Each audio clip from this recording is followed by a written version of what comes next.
Noong 2012, pumalo sa 180 micrograms per normal cubic meter ang total suspended particulates o TSP level dito sa Metro Manila. At mula January hanggang June 2014 naman, tumaas pa ito sa 136 micrograms per normal cubic meter. Malayo ito sa globally acceptable standard TSP na 90 micrograms per normal cubic meter. Ang total suspended particulates o TSP ay ang standard international measurement ng air pollution. Tumutukoy ito sa bilang ng solid particles gaya ng alikabok at usok na makikita sa hangin. Ang patuloy na pagtaas ng TSP level dito sa Metro Manila na dulot ng iba't ibang power stations, construction activities at ng mga sasakyan na nag-i-smoke belching ay nakababahala. Bukod sa nakakasira ito sa kalikasan, ang air pollution ay pwedeng magdulot rin ng respiratory diseases gaya ng lung cancer, cardiovascular diseases gaya ng heart attack, stroke at mababang IQ or intelligence quotient. Kaya't sama-sama nating solusyonan ang air pollution katuwang ang Coalition of Clean Air Advocates Philippines at Environmental Management Bureau ng DENR. Pag-usapan natin ang mga issue at solusyon sa air pollution tuwing Biyernes ng hapon, alas 4 hanggang alas 5 dito lang sa Sikap, Kalikasan at Kalusugan. Dahil ang malinis na hangin, karapatan ng bawat isa sa atin. Dr. Leo Olarte, Luzon, Visayas at Mindanao, magandang hapon po sa inyo. Samahan ninyo kami sa isang oras na puno ng talakayan tungkol sa air pollution. Thank you, Doc. At sama-sama natin alamin ang iba't ibang aspeto po ng air pollution sa ating kalikasan at higit sa lahat sa kalusugan. At sabay niyan ay tutukuyin natin ang iba't ibang mga solusyon din kung paano natin ma-address itong problema ito. Ako na po si Rolly Lakay Gonzalo.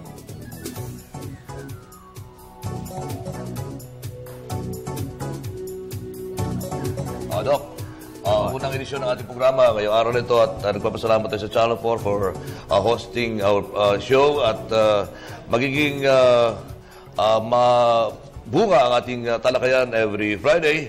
At ang unang-unang tatalakayin natin ngayong araw na ito ay patungkol po sa air pollution. Kung gaano nga kalala itong problema ito na lingid sa kaalaman na marami at kung paano natin ito masusolusyonan. Kaya asahan po ng ating mga tagapanood sa Channel 4 at mga tagapakinig sa Radyo ng Bayan ang isa pong mabungang talakayan ngayong hapon. Bati ka muna sa ating mga kaigsuonan sa Visayas at saka sa Mindanao, Doc. Mga igsoon, mga amigo, amiga sa Visayas and Mindanao. Maayong hapon sa inyong tanan. Kada Biyernes, alas 4 hangtod alas 5, ni ami dinhi sa People's Channel, TV4, para maghatag sa inyo mga impormasyon, mga programa, mahitungod sa kalusugan at ating kalikasan.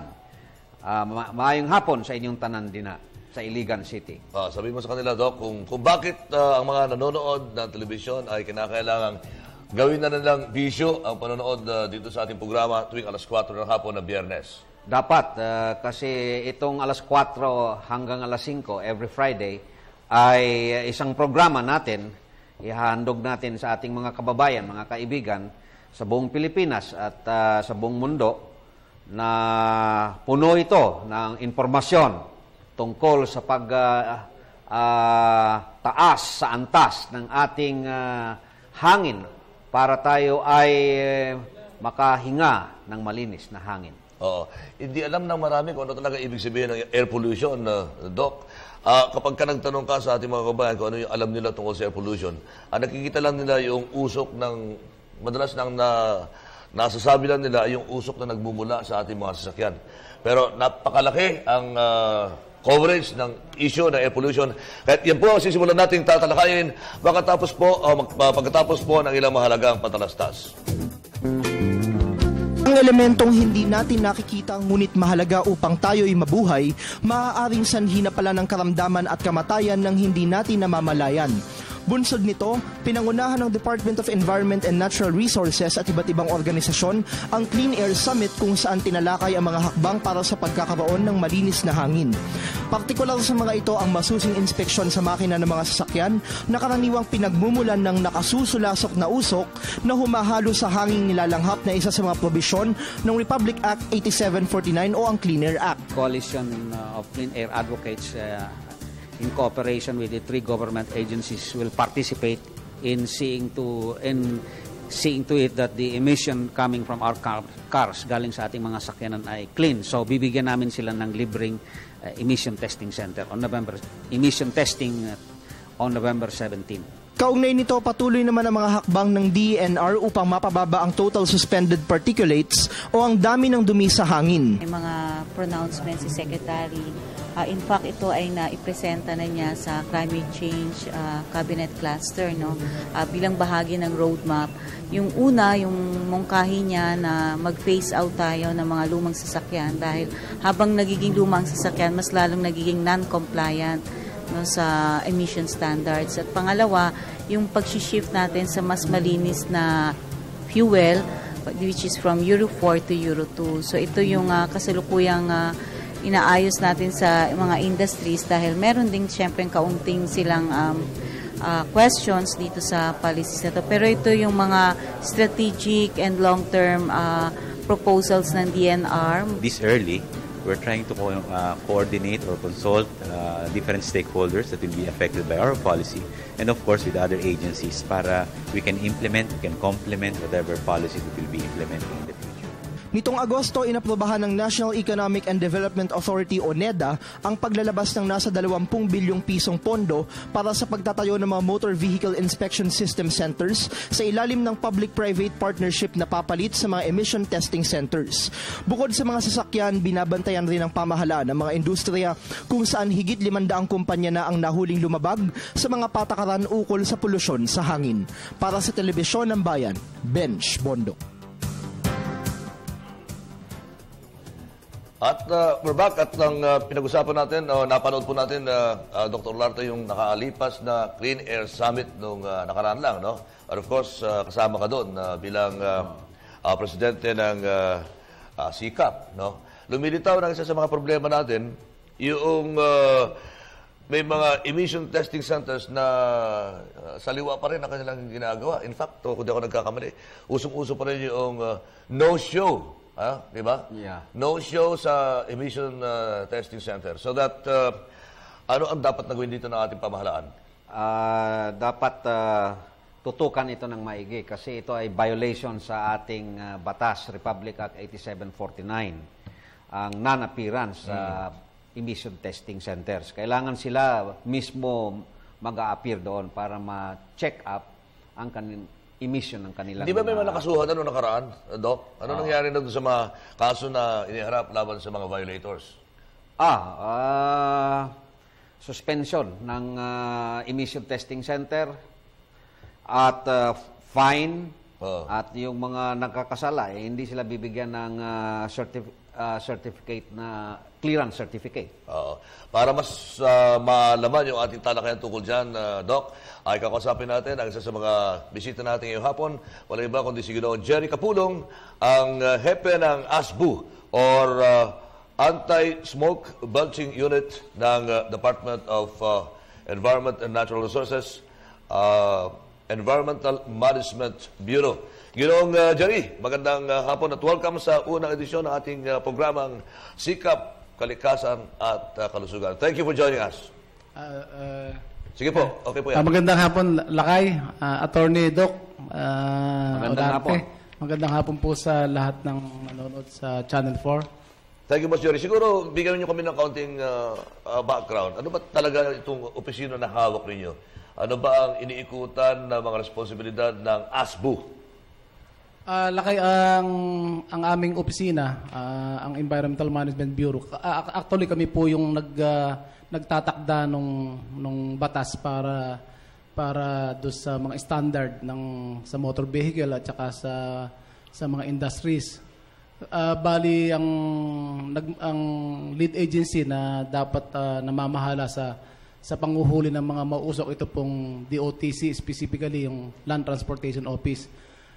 Dahil nga po ang ating kalihim na si Secretary Ramon Pahe gustong tumulong, at saka isa pa yung priority trust ng aming departamento, yung ma-attain natin yung malinis na hangin. At least yung acceptable level, kaya siya po nag-form ng ASBO unit within the DNR. Meron po kaming 3 teams that to go after those smoke belcher in Metro Manila. Bagong tanong ni Doc Olarte. Gano'n na ba kalala ang problema natin sa air pollution? Halimbawa dito sa Metro Manila. Darating na ba ang panahon na tayo lalabas na sa mga bahay natin? May mga masks na tayo? Or paano po status ngayon? Hindi pa naman tayo maabot sa ganong estado. Medyo at least mami-minimize pa rin naman natin sa pakikipagtulungan ng mga departamento ng mga departamento sa ating gobyerno. Tulong-tulong nating lilinisin 'yan. At marami po kami nakahilarang proyekto. In fact, magkakaroon po kami ng night operation. At pinaplano po namin to, hindi po matatapos ng taon, magkakaroon po kami ng night operation para hulihin po natin yung mga lumalabas na mauusok na sasakyan sa gabi. Anong mga mahalagang polisyon ng gobyerno para mapaganda natin ang ating hangin dito sa ating bansa tungkol sa air pollution?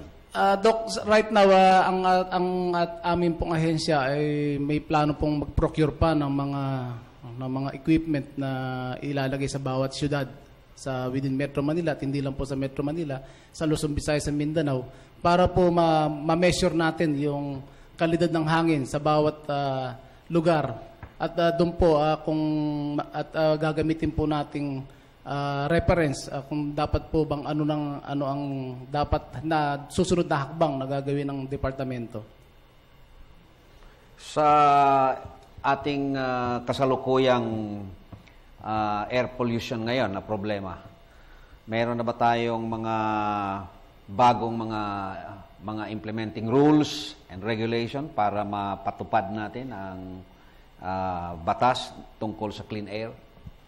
Ang ating pong kalihim, mayroon po siyang directive sa lahat po ng regional office na dapat po ang industriya, ang mga planta, maglagay po ng CCTV doon po sa mismong sa stock, doon po para ma-monitor kung ito po ay talagang nagbabiolate sa Clean Air Act standard.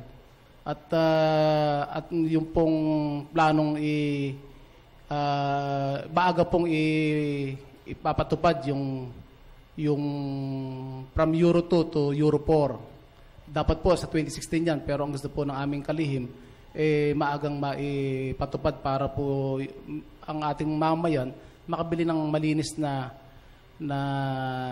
gasolina para yung pong kanilang sasakyan hindi naman po umusok sa kalsada. Linawin lang natin, Boss Jerry. So, ang sinasabi natin, ang majority na parang pinaka-main factor kung bakit nagdudumi ang ating hanging nilalanghap dito sa Metro Manila ay nagmumula sa usok ng mga sasakyan. Tama ba? Tama ka, Lakay. Ayon sa mga maraming pag-aaral, 80% ng pollution, 80% na nanggagaling sa motor vehicles. So ano nang nangyari doon sa plano nung araw pa na dapat i-phase out na mga halimbawa ng mga jeep, no? Totoong ang jeep ay talaga isa sa mga pinagmumulan ng matinding pollution dito sa atin sa Metro Manila. So ano nang nangyari sa mga programa na yan? Sa ngayon po, pinaplano po ng aming departamento na yung pong 15 years above na mga engine, hindi naman po i-retire. Kumbaga ibaban po sa mga major thoroughfares. Specifically doon sa mga polluted areas within Metro Manila. Alright, pasalamatan natin, Doc, si Boss Jerry. At marami pa tayong mga kakausapin ngayong hapon. Ang ating pong nakausap, si Ginoong Jerry Capulong, ang hepe po ng ASBO ng EMB DENR. At siyempre, papasalamat tayo sa ating pong mga sponsors. Una-una, ang eskwelahan, School Key, no? School Key.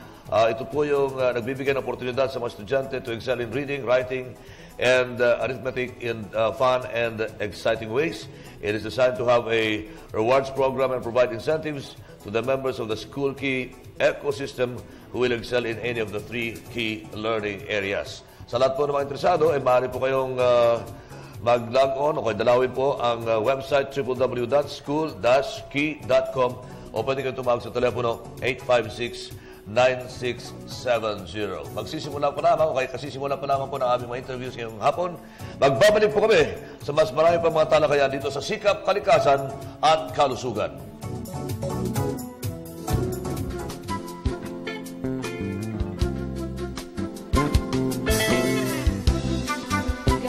Coalition of Clean Air Advocates participated in the Department of Environment and Natural Resources, or DENR's anti-smoke belching campaign. The contestants went to Quezon City streets to call the attention of smoke belchers. The vehicles that were caught underwent a motor vehicle inspection and maintenance program. Right now, it's more than 50% of the pollution problem in Metro Manila is caused by vehicle pollution. We are also helping the LTO we try to eradicate the non-appearance testing practices of private emission testing centers. According to one contestant, Miss Global Philippines promotes clean air in more ways than one. So today we went to DNR to have some seminars about RA 8749, the Clean Air Act of 1999. We decided to take part in helping the organization promote clean air by planting trees like what we did earlier. According to Miss Global Philippines CEO Pauline Laping, the organization has partnered with DENR and the Land Transportation Office. However, they have more advocacies than the promotion of clean air. This is to help the government promote the tourism here in our industry. And of course, the reason why we tied up with the Coalition of Clean Air Act Advocates is to promote the clean air. We have a lot of advocacies. First of all, this is the Coalition of Clean Air Act Advocates. Second, we have this feeding program, A Day Without Hunger. And then third, we are also promoting or supporting the program of anti-dengue prevention. For People's Television, this is Kring Lacson. Ayan, we're back. At kanina po ay tinalakay natin kung anong ibig sabihin. Kung anong ibig sabihin at kung anong scope ng air pollution o kaya maduming hangin. Ngayong hapon naman sa ating pagpapatuloy ay malalaman natin kung ano ang epekto nito sa ating pong kalusugan. At ang tamang kakausapin po natin ay siyempre ang ating host, Dr. Leo Olarte, ang kasalukuyang presidente ng Coalition of Clean Air Advocates of the Philippines. Hindi po akong presidente, akong chairman. Ikaw pala chairman, sorry. Coalition. Okay. Doc, in brief, ano ba ang epekto ng air pollution sa kalusugan o sa katawan ng tao? Masama ang epekto ng air pollution sa ating kalusugan. Ito ay nagbibigay ng sakit sa baga, sakit sa puso, sakit sa utak, stroke, at mga sakit sa balat, no? Kaya delikado ang air pollution. May mga napatunayan bang may mga kaso na ba na pwede magresulta sa kamatayan ang air pollution, Doc? Yes, ang mataas na incidence ngayon ng lung cancer, no? Dahil sa paninigarilyo at usok galing sa tambutso ng ating mga sasakyan, no? At isa pa, itong chronic obstructive pulmonary diseases, sama sa emphysema, bronchitis, asthma. Maraming mga bata ngayon hinihika. Nagtataka ang ating mga magulang bakit itong anak ko madali lang hikain. Makalabas lang dito sa bahay namin, hinihika na agad. So, yan ang mga sakit na dinudulot ng hangin natin dito sa Metro Manila na very polluted. So, ano pong nagagawa bilang tulong naman ng NGO na kagaya ng itinayo ninyong organisasyon, Coalition of Clean Air Advocates of the Philippines? Doc? Ang nagagawa ng aming coalition, wherein I am the chairman, and si Mr. Hermie Berano naman ang presidente, ay pagbibigay ng informasyon at edukasyon. Kaya tayo nandito dahil ito ang aming layunin, advokasya, na ma-improve natin ang kalagayan ng ating hangin dito sa Metro Manila. Ang importante kung paano natin may parating ang ating mensahe sa kanila at kung paano makumbinsin natin ang ating mga kababayan na tumulong dito sa ating advokasya. Doc, ano pa paano ginagawa natin? Kami ay maraming mga programa, no? Meron kaming tinatawag na nagtatanim kami ng mga trees, no? Kasi itong mga punong kahoy, itong mga dahon ay nakakatulong sa paglinis ng ating hangin, no? And also itong ating advokasya na dapat sana lahat na mga sakyanan, no? Magkaroon sila ng nationalism, patriotism, at hindi sila non-appearance. Kailangan talaga pumunta sila sa emission testing center at ipa-examine yung mga sakyanan nila. Kaya ko natuloy yun, Doc, kasi kagaya niyan, meron tayong kampanya against smoking, di ba? May mga panukala ka na dapat, ewan ko, naprubahan na yata na dapat mas matindi yung mga graphic warnings na nakalagay sa mga pakete ng sigarilyo, no? In fact, kayo mismo sa Philippine Medical Association ay nagkaroon kayo ng kampanya na masabihan ang inyong mga colleagues na iwasan na rin ang paninigarilyo. Kahit na gano'ng kampanya ginagawa natin, tuloy pa rin ang paninigarilyo ng ating mga kababayan. Ayan nga. Hindi yata nakapekto yung ating mga kampanya, Doc Mike. Doc Olarte, anong gagawin natin? Yan ang problema talaga ng ating mga kababayan. Itong paninigarilyo kasi addicting talaga eh. Nahihirapan ng ating mga kababayan na itigil itong paninigarilyo. Kailangan ng talagang commitment at talagang concern and na ang ating kalusugan dapat natin maalagaan. Kasi kung tuloy-tuloy ang paninigarilyo natin, talaga ang lung cancer ay tumataas dahil sa paninigarilyo. Yung bang pagraratan ng mga sasakyan na mga 15 taon na, no? Sa tingin niyo makakatulong yun, Doc, or totally dapat i-ban na yung mga nagbubuga ng makakapal at madudumi mga usap. Hanggang ngayon, pagka napunta ka sa mga main thoroughfares natin, halimbawa EDSA, on a single day sa EDSA, makakakita at makakakita ka ng bus na talagang nagbubuga ng makakapal na usok. Oo. Tama yan.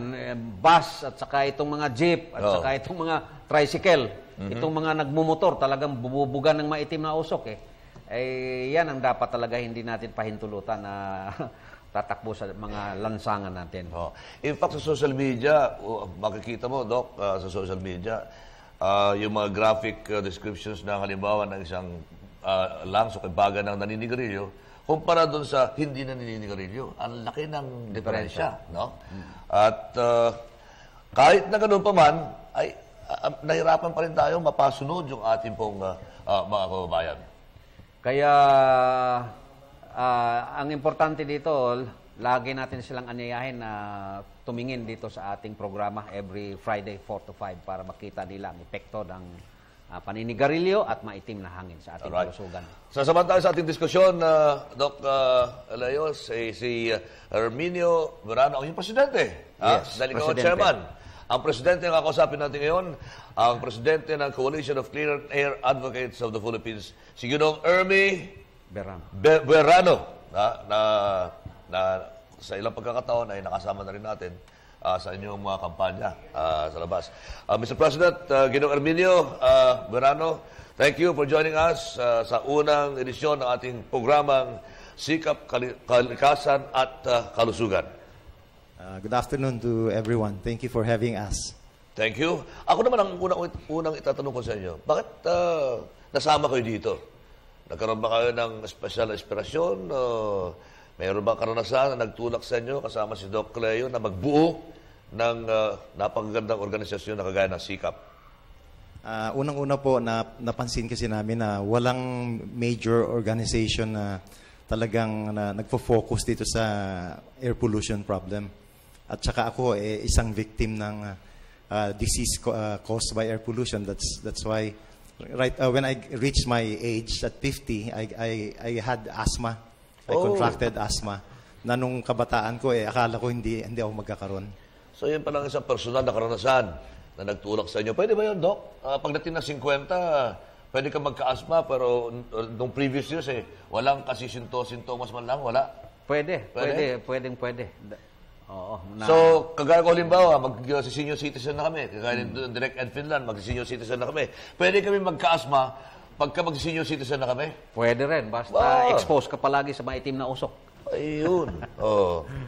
Yun po, naisip namin mga kasama sa Coalition of Clean Air Advocates na pwede naming iregalo sa aming mga anak, mga future, mga apo na dadating.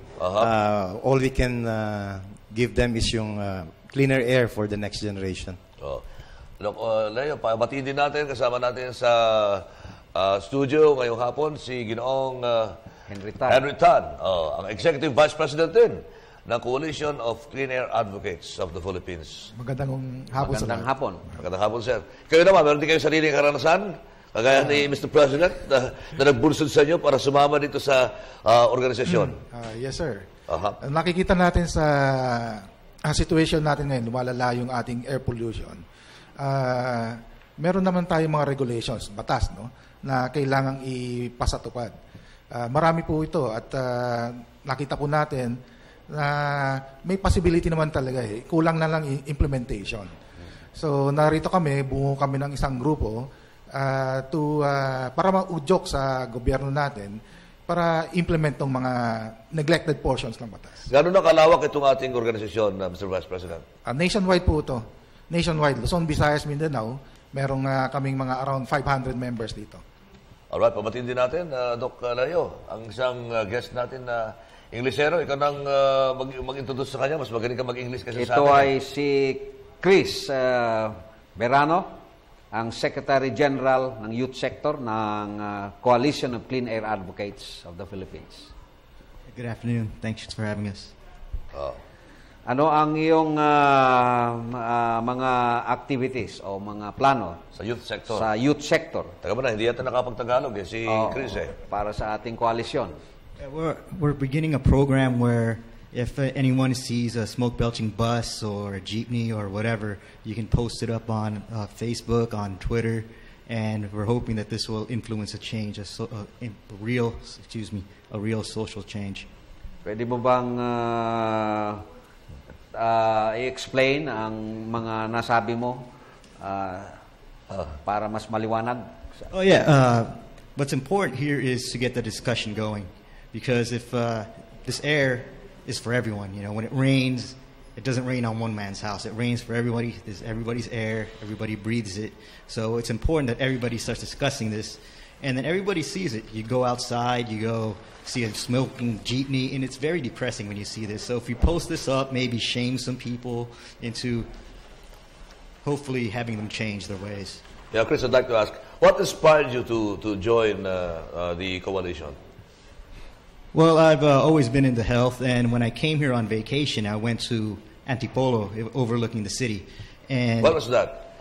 I believe, I forgot the name of the establishment, but you when, go to when was this? When? 6 years ago. Okay. And you look out over the city, and you just see a thick layer of smog, real thick. It makes for beautiful sunsets because you see all the chemicals being lit up by the sun, but that's not healthy. That's definitely not healthy. Did you suffer from any disease because of the air pollution here in the Philippines? I am very fortunate, not as of yet. But if we don't clean up the air, I'm for sure certain within 5 years I probably would have asthma also. How are you related to our president, Mr. Herminio Berano? My father and him are brothers. Oh, we're okay. He's my uncle. So it runs in the family. Mr. President, ano mga binabalak ninyo mga gagawin in the future maliban sa kagaya nitong ginagawa natin ngayon massive information campaign through radio and television? Ang pinaka-unang-una po namin gagawin na malapit ng mangyari is on November 17, that's on Monday, we have a National Check Your Car Day. Okay. So dito po nag-o-offer po yung ating mga 500 PETC members nationwide. Nag-o-offer sila ng free emission testing for maintenance purposes kasi gusto po nating ma-instill sa mga vehicle owners yung importance ng maintenance. Yun po ang main cause ng ating air pollution. Hindi po pwedeng kahit hulihin lang natin ang hulihin kung hindi naman nila mini-maintain yung sasakyan, we will always have the problems sa air pollution. Saan po yung mga emission testing centers na yan, Mr. President? Meron po kaming it's Luzon, Visayas, Mindanao, and NCR. So that's about 500. There are about 1,500 PETCs nationwide. Pero marami po kasing nagsara na ngayon dahil November, December walang activities. But we asked some of the members to operate especially on Monday para po sumama dito sa ating proyekto ng National Check Your Car Day. And it's our contribution for the celebration of Clean Air Month kasi ang November po is declared as Clean Air Month. Halimbawa dito sa atin, sa may Visayas area, dito sa area natin, para malaman natin kung saan yung mga testing centers na yan. May mga signage ba? Halimbawa, ito yung testing center, nakalagay ba doon na free testing today, mga ganon. Meron ba kayong mga signages? Meron po. Yung tarpaulin po na nakapaskil dyan, yan po ay pinrint out ng mga PETC members. Yun ho yung kanilang contribution naman para sa information dissemination itong ating project. And this is just the start of a series ng aming project for free emission testing. Very good. May kaugnayan ba ang air pollution dito sa pagbabaha at itong mga kalamidad na naranasan ng ating bayan? Ang pinaka-problema po natin, ang air pollution, ang ini-emit ho kasi ng kotse is carbon dioxide, hydrocarbon, and carbon monoxide, at saka oxides of nitrogen. Ang nagkukoso ng global warming is CO2. So, yun ho ang kaya tayo nagkakaroon ng ngayon, ng mga iba-ibang klaseng climate changes, like we had the Yolanda, the Sendong. Yun ho ang pinaka-culprit, yung CO2 emissions. Mr. Henry Tan, ano sa paningin mo itong global warming? May kaugnayan ba sa air pollution? Meron po. Katulad mong kanina nag-explain ni Mr. President Jojo, no? Itong mga greenhouse gases, no, it contributes to global warming. And global warming leads to climate change. Ayon sa mga explanation mga scientifico nga habang umiinit yung panahon natin, lumalakas itong mga cyclones, typhoon, no? Ito ay nagko-cause din ng pag malakas yung typhoon, syempre, nagko-cause ng damage, lalo-lalo na sa Pilipinas. Ito yung ating area na parating pinagdadaanan ng mga bagyo, di ba? From the eastern part until di ba? Dadaan sa Visayas and Bicol region patung patalas, no? Patung Taiwan and Japan. So, yung parating route, yung path ng typhoon. Susceptible parati tayo dito sa mga damage. So, yung malalakas na typhoon na dumaan, tulad ng Yolanda, parang warning lang na sa atin yun. No? Ang sinasabi dito ng mga scientific community, habang tumatagal nga, palakas ng typhoon, maswerte tayo siguro, dumaan isa muna, which is last year. This year, so far, wala pa tayong naranasan na ganun kalakas, no? And hopefully, sana pagdasal natin in a few years to come, lumihis na yung typhoon sa atin kasi malalakas na to no? So, ang ating contribution siguro ang kailangan natin dito bilang mga commuters and car owners, kailangan nating higpitan yung ating emission mula dun sa automotive vehicle para hindi tayo makapag-contribute ng greenhouse gases. Chris, I guess you came from the United States? Yes, sir. What is the status or condition of the air in the place where you come from? It's definitely a lot better than here, that's for sure. I remember when I was younger, I've told this story a few times before, but when I was younger in California, we would have something called a smog day. Now, smog day sounds like a holiday, but it's kind of a holiday, but not really. What happens is when the pollution levels get so high, the children are not allowed to play. So we would have to stay inside the classroom, just read books. And this happened quite frequently when I was younger in the early 90s. Now, when my sisters growing up, they went to school in the late 90s, the 2000s. This doesn't happen anymore. Okay, Doc, sumasarap ang ating usapan. Pero kinakalang pasalamat tayo sa ating mga sponsors. Ipagpapatuloy po natin ang ating talakayan sa pagbabalik po ng inyong sikap, kalikasan at kalusugan.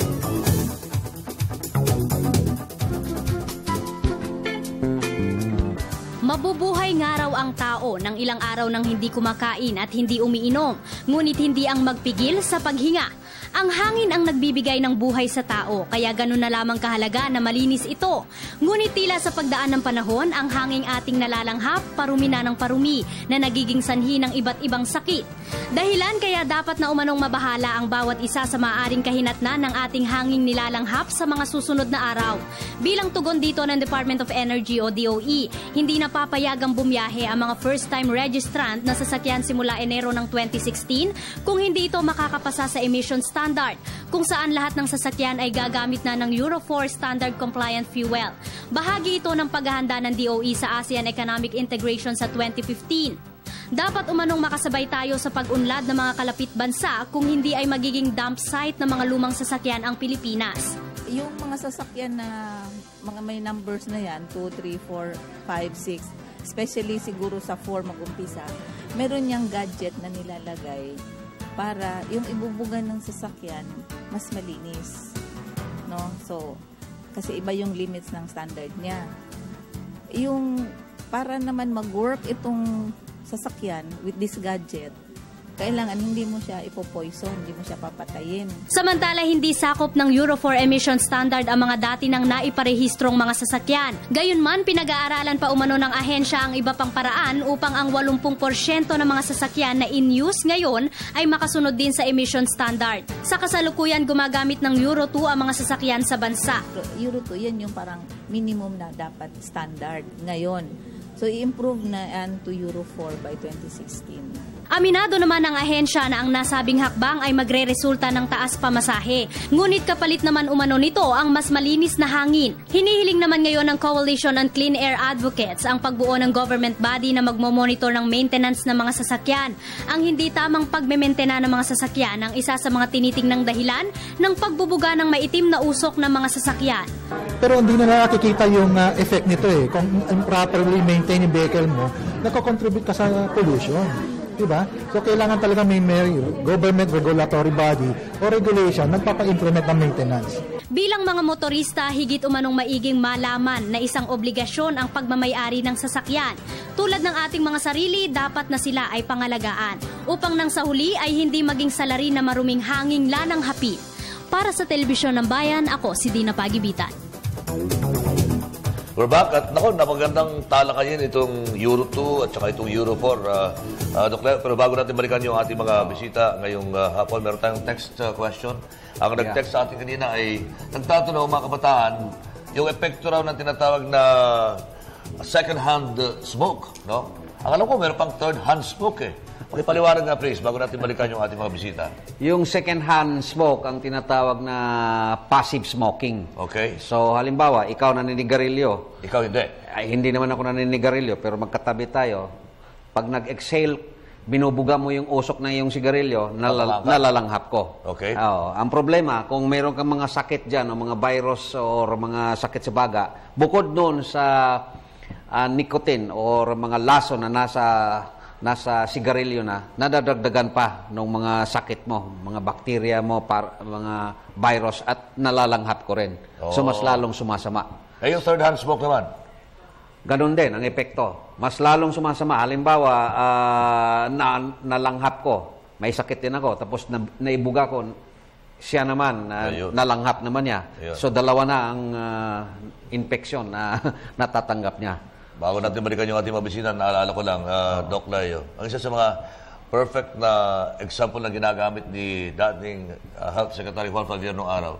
Yung aming City Health Secretary noong araw, City Health Administrator ba sa Baguio noong araw, Dr. Florita Garcia, yung asawa niya ang smoker, pero siya hindi siya smoker, pero namatay siya sa lung cancer. Cancer of the lungs. Yes. Yun ang epekto ng tinatawag nilang second-hand smoke. Yes. At yun, nadako tayo dito sa ating talakayan tungkol sa ginagamit na dapat gamitin na gasolina o kaya crudo o kaya gamit na mga yung tawag dito yung dapat na gamiting gasolina ng ating mga sasakyan. Ano ba itong Euro 2 na binabanggit, Mr. President?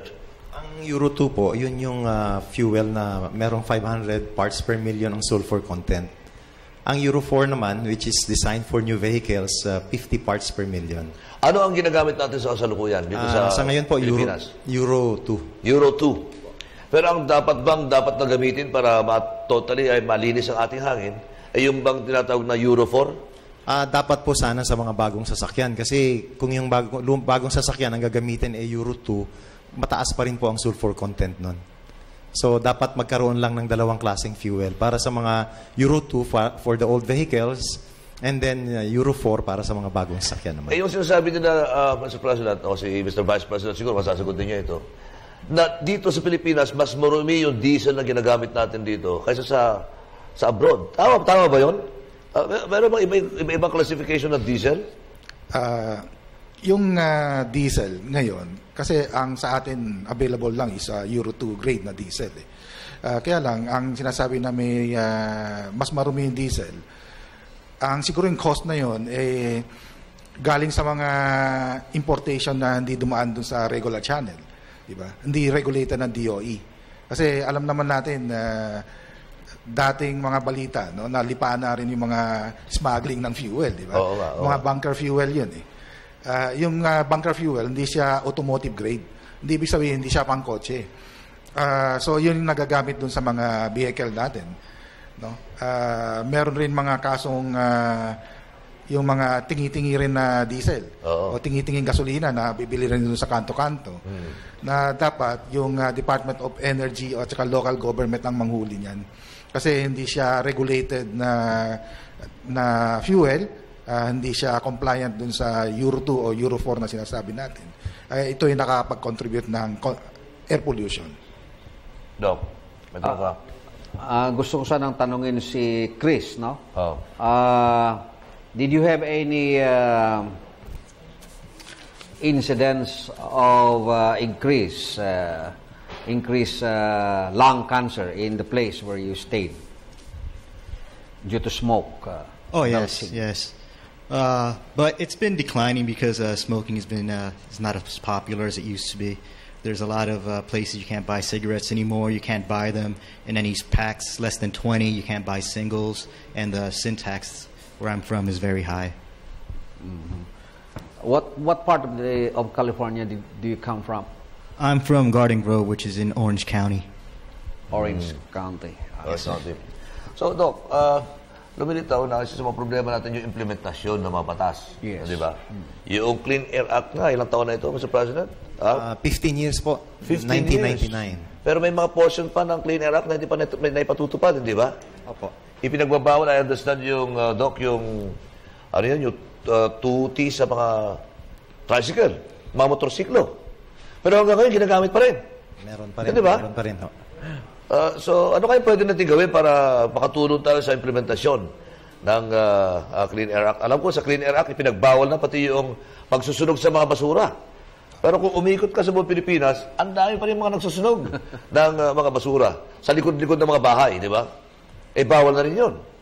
So, ano sa tingin niyo, Doc Leo, para makatulong tayo sa implementasyon ng Clean Air Act? Kasi isa ito sa mga susi kung paano masolusyonan yung problema natin sa air pollution, hindi ba? Yes, kung nagsusunog ka ng mga basura, it also contributes to global warming, no? Yes. Climate change. So, dapat hindi natin gagawin yan. Now, ang itatanong ko sa ating presidente ng coalition is that saan ang pinaka maitim na usok or a very significant increase in air pollution dito sa Metro Manila? Ano ang mga lugar dito sa Metro Manila na mataas ang air pollution? Ang non-attainment areas po na tinatawag na ganyan yung inyong sinasabi, ang unang-una po ang EDSA at saka yung downtown Manila. Diyan po kasi halos 24/7 yung mga public utility vehicles na yun po ang gusto naming tulungan ng gobyerno para matesting sila ng maayos dahil sila po talaga ang malakas mag-contribute sa air pollution problem ng Metro Manila. Huwag na tayong lumayo, Mr. President, di ba? Kapit-bahay lang natin yung Quezon City Circle, di ba? Yung Quezon City Circle, di ba? Isa sa mga pinaka-polluted na bahagi ng Metro Manila. Yes. Dahil 24/7 umiikot yung mga sasakyan dyan. Kaya alam ko, ipinayod nyo pa nga na huwag mag-jogging sa loob ng Quezon City Circle, di ba? Tama. Kasi kasabay mong tumatakbo, yung ibinubugang maruruming hangin ng mga sasakyan. Opo. Oo, di ba? Dapat hindi sila sumabay sa pag-jogging doon sa mga dumadaang sasakyan kasi lahat ho ng toxic chemicals dire-diretso sa kanilang mga baga. Oo. Halimbawa sa Manila, anong pinakamaruming lugar sa Manila kung air pollution ang pinag-usapan? Ang karamihan po yung mga yung sa ilalim ng light rail transit or MRT kasi doon po mataas ang concentration ng pollutants. Kasi hindi po siya basta-bastang nakaka-escape sa atmosphere. Itong mga motor na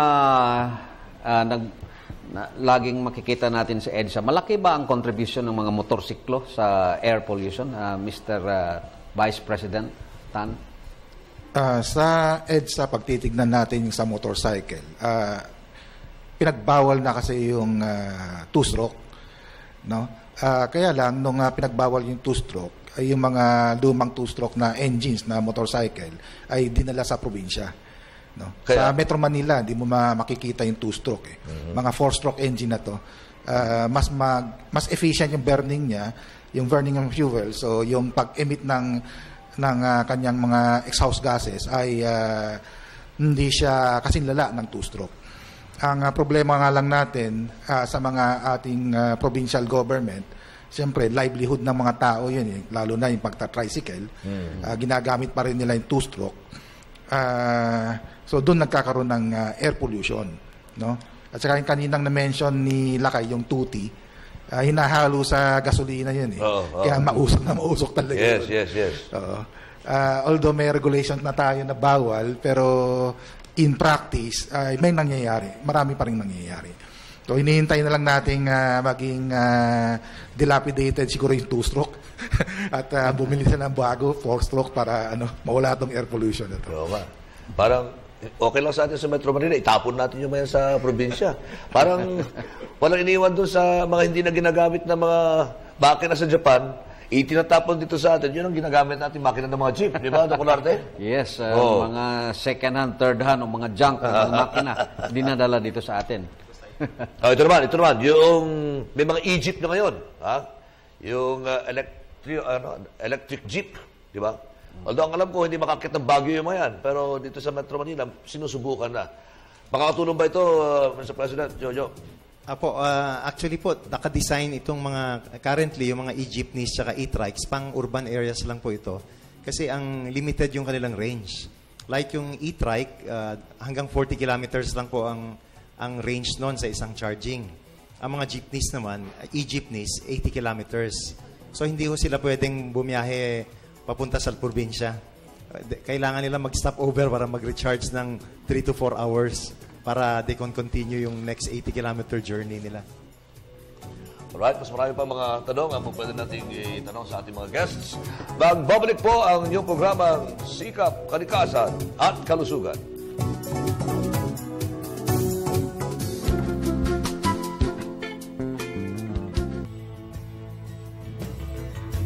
Ang polusyon ay lason para sa kalusugan ng mamamayan. Malinis na hangin ang kailangan.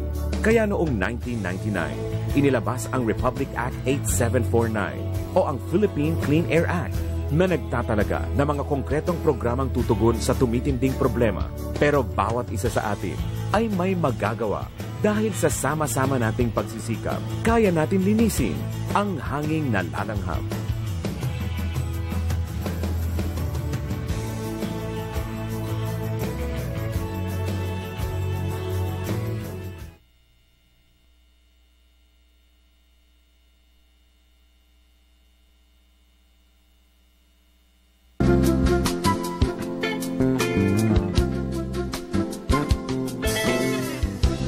We're back sa inyong Sikap, Kalikasan at Kalusugan.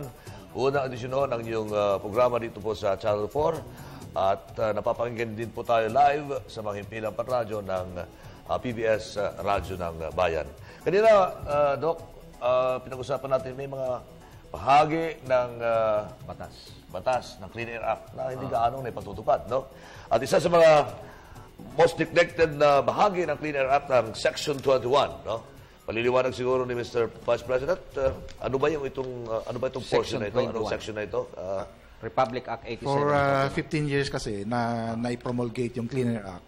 Yung ating may Section 1021D tayo. It's a formulation and implementation of a national motor vehicle inspection and maintenance program.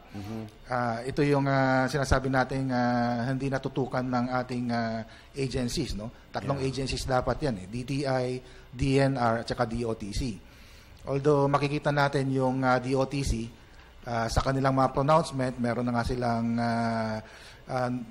national expansion ng MBIC, no, Motor Vehicle Inspection Centers. Kaya lang hindi po sapat yun kasi pag pumunta yung vehicle dun sa inspection center at bumagsak, o kaya hindi siya compliant, not well maintained, o kaya mayroong mga tampering dun sa kanyang fuel management system, no? Ito yung mga pangangailangan, dapat kailangan mandatory maintenance, no? Kailangan iayusin muna yung vehicle bago pumunta dun sa MBIC. Ito yung advocacy na sinasabi ng aming grupo, CCAA. Kailangan ipatupad nga itong inspection and maintenance. At tatlong agency po dapat yan. Hindi lang solong mandato ng DOTC yan, kundi tatlong agency na nakapaloob sa batas, DTI, DNR, at DOTC. Alright, alam mo, Doc, kulang na kulang ang ating oras. Kahit pasalamat lang sandali. Jonathan of Davao, thank you. Dapat magtanim pa tayo ng marami. June of Bacolod, dapat strict ang enforcement ng mga batas tungkol sa smoke belching. Si John ng Boracay, what will happen to the engine surplus from Japan that are coming in? Alam ko, in-address na ito. Angie Arnie of Cebu, mga PUB na bumibiyahe sa EDSA, sobra na ang usok. Okay. So, dito nagwawakas ang ating programa. Doc, at siguro pasalamatan natin ang ating mga bisita. Tigta 30 seconds siguro na last messages. Mr. President. Maraming salamat po, Lakay at Dr. Olate. Muli ko hong iniimbitahan ang ating mga kababayan na i-avail po yung free emission testing sa Monday. Yun lang po ang pwede naming ma-request sa inyo na para meron kayong ma-share sa ating fight for cleaner air. Okay. Thank you. Thank you, Mr. Vice President. Mr. Tan. Maging conscious po tayo sa air pollution, itong mga vehicle owner at vehicle operator. Alam naman natin nagko-contribute sa air pollution, so i-maintain po natin yung masasakyan. Okay. Thank you, Chris. Next time, you polish on your Tagalog para sa susunod na diskusyon, makapag-Tagalog ka na. Will do. Yes. Thank you. All right, first of all, I'd like to say smoking, don't do it. It's a bad idea. It pollutes the air, makes you sick, so just don't smoke. Alright. At siyempre, Doc Leo, pasalamatan natin ang School Key. No? School Key aims to provide an opportunity for students to excel in reading, writing, and arithmetic in fun and exciting ways. It is designed to have a rewards program and provide incentives to the members of the School Key ecosystem who will excel in any of the three key learning areas. At siyempre, doon sa mga gustong dumalaw sa ating website, www.school-key.com o pwede kong tumawag sa telepono 856-9670. Napakabilis ang ating oras, Doc Leo, pero okay lang yan. Para nang sa ganun, mabibitin sila para babalikan tayo sa susunod na Biyernes alas 4 muli. Thank you. Thank you very much. Ako po si Dr. Leo Olarte. At ako naman po si Rolly Lakay Gonzalo. Abangan po ninyo muli kami sa susunod na Biyernes alas 4 hanggang alas 5 ng hapon. Ito ang Sikap, Kalikasan at Kalusugan.